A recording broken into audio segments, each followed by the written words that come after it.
Okay guys, it's come to the glue up now, and so I'm going to show how I'm going to do this part.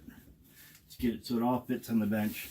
So I'm going to have a backing piece to make it thicker and to make it so this has more support across the front of the shoulder and onto the chest and the back of the shoulder and stuff. So here's what I'm going to do, because I know I want it to come out 2 inches from this edge, because this only comes out an inch, and I want this side to come out 2 inches too. What I'm going to do is I'm just going to do a trace. So I'm just going to do a trace, and that ink mark's not going to matter to me, and I'll show you why here in a little bit. So I just want to do a nice even trace. So I got that trace going. I'm going to do the same for this side too.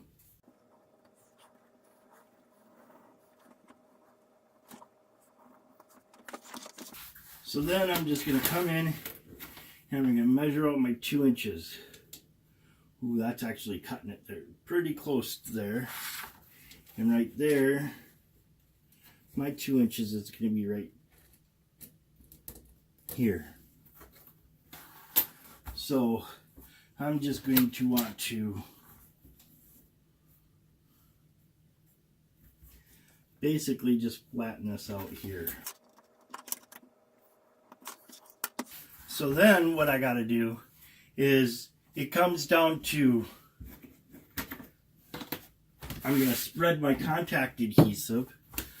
Well, I'm going to cut these ends off.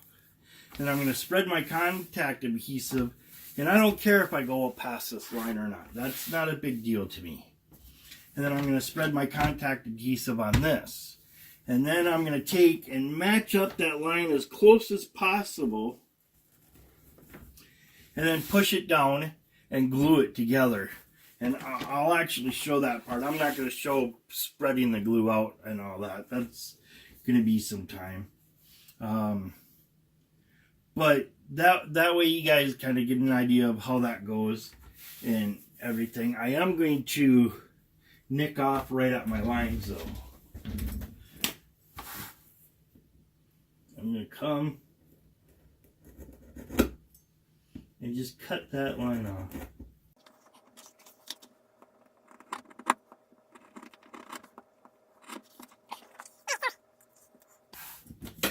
That's going to be that part. I'm going to go throw the glue on here and come back and show actually placement and all that.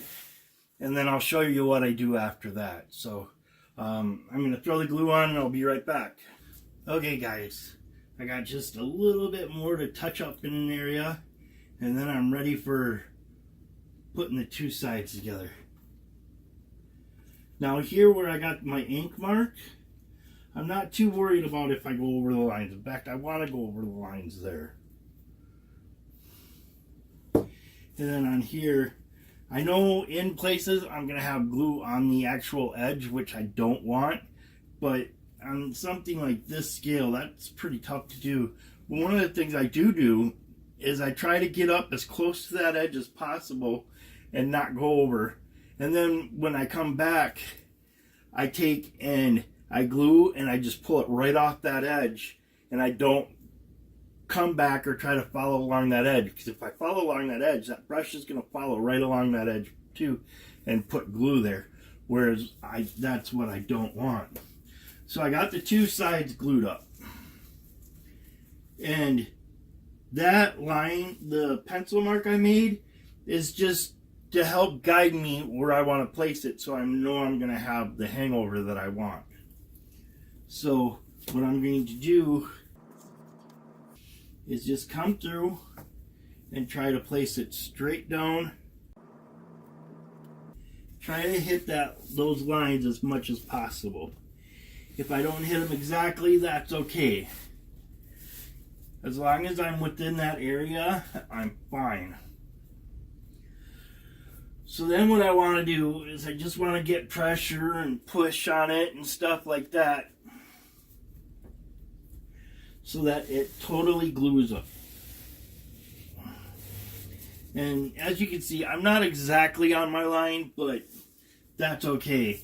I was just using that as a reference point. And then I'm going to let this dry for a little bit.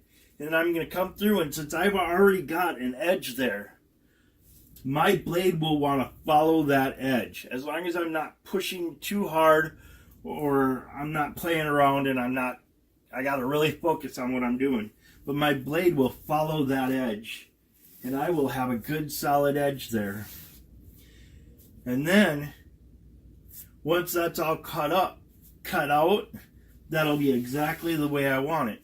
Then all I'll have to do is put my hole for my rivets, which I got to go out and buy a rivet, and I got to buy one buckle. So once this dries and I feel comfortable with that, I'll show you what the cutting out of this. That'll be a little longer video. But as you can see, it came out really nice. It's going to add some nice thickness to it. That what I use is I use the DAP weldwood. Now, the other thing I found out about this stuff is that this is all a matter of preference. I know there's some people that say barge is the best thing in the world. They would never use anything than barge. And then I also know some respectable people that say weldwood is the best thing in the world. They'd never use anything besides weldwood. And then there's some other products out there that I've heard people say, oh, that's the best product out there in the world. I'd never use anything else. Well, I have several very reputable people suggesting barge, weldwood, and a couple of other products, and they don't stick to mine because I don't hear them as often. But still, it's a matter of your preference on that. I don't think one's any better than the other. It's all your personal preference and what you would rather use.